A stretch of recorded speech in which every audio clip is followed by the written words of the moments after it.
अध्यक्ष जी, मुझे याद आता है कि आपके एक पूर्व अधिकारी श्री शिवराज पाटिल शायद सदन में होंगे, पीछे बैठे। मैं उनका हमेशा आदर करता हूं और वे कभी कभी बड़ी मौलिक बात सदन के सामने और देश के सामने विचार के लिए रखते हैं। और उसमें उन्होंने एक बार बात कही थी जिसका अनुमोदन प्रधानमंत्री ने भी स्वयं ने किया था, शायद उस समय वो विपक्ष के नेता थे।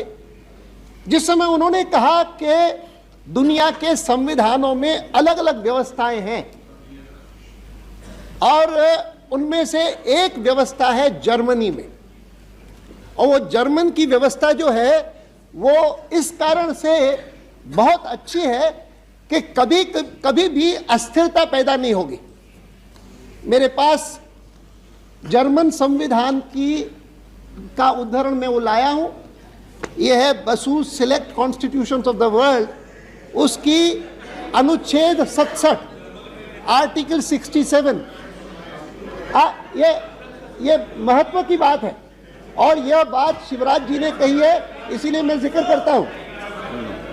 इसका संबंध है कि सदन प्लीज सरकार के प्रति अविश्वास प्रस्ताव किस प्रकार से कर सकता है। जर्मनी के संविधान में व्यवस्था है कि अगर कोई अविश्वास का प्रस्ताव रखना हो किसी सरकार के खिलाफ, article 67 says the Bundestag means the parliament can express its lack of confidence in the federal chancellor only by electing a successor with the majority of its members and by requesting the federal president to dismiss the federal chancellor।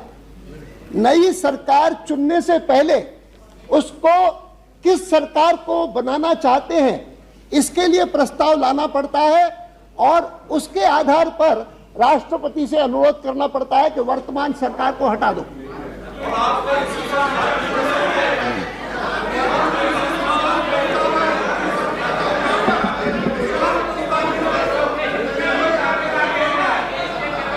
हमारी सरकार